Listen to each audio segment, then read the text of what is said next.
আসসালামু আলাইকুম দর্শক, ফ্ল্যাট সুইট অ্যাপে আপনাদের স্বাগতম। আজ আমরা শিখব কিভাবে সদস্য যোগ করবেন এবং সেই সদস্যদের মধ্যে থেকে ফ্ল্যাট মালিক নিযুক্ত করবেন। প্রথমে হোম স্ক্রিন থেকে সদস্য লিস্ট বাটনে ট্যাপ করুন। এখানে এখন পর্যন্ত যোগ করা সব সদস্যের তালিকা দেখতে পাবেন। নতুন কাউকে যোগ করতে চাইলে নতুন সদস্য বাটনে চাপুন। ফর্মে নাম এবং ফোন নম্বর লিখুন। চাইলে আপনি কন্ট্যাক্ট লিস্ট বাটনে ট্যাপ করে আপনার মোবাইলে আগে থেকে থাকা কোনো কন্ট্যাক্টও সিলেক্ট করতে পারেন।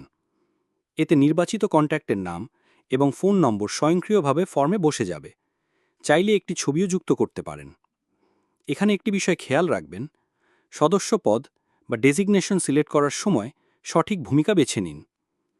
মনে রাখবেন, আপনি যে মোবাইল নম্বর এখানে দেবেন সেটিই মালিকের জন্য অ্যাকাউন্ট হিসেবে ব্যবহার হবে। যদি সেই মালিক এই নম্বরটি সাইন আপ করেন, তাহলে তিনি স্বয়ংক্রিয়ভাবে এই বিল্ডিংয়ে অ্যাক্সেস পাবেন। সাধারণ সদস্য কেবল অ্যাপে সংরক্ষিত তথ্য দেখতে পারবেন, অন্যান্য সদস্যরা তথ্য পরিবর্তন বা আপডেট করতে পারবেন। তাই প্রয়োজন অনুযায়ী সঠিক সদস্যপদ নির্বাচন করুন। প্রয়োজনে পরে পরিবর্তনও করতে পারবেন। সব তথ্য পূরণ হলে সদস্য সেভ করুন বাটনে ট্যাপ করুন। স্ক্রিনে লক্ষ্য করলে দেখবেন নতুন সদস্য সফলভাবে যোগ হয়েছে। এবার চলুন দেখি কিভাবে কোনো ফ্ল্যাটে মালিক নিযুক্ত করবেন। হোম স্ক্রিন থেকে হোম লিস্ট বাটনে ট্যাপ করুন। এখানে আপনার সব ফ্ল্যাটের তালিকা থাকবে। যেমন ধরুন আমরা A3 ফ্ল্যাটে মালিক সেট করতে চাই, তাহলে তালিকা থেকে A3 ফ্ল্যাট সিলেক্ট করুন অথবা সার্চ করে বের করুন। এখন ফ্ল্যাট মালিক ফিল্ডে ট্যাপ করুন। এখানে আপনার আগে যোগ করা সদস্যদের নাম দেখা যাবে।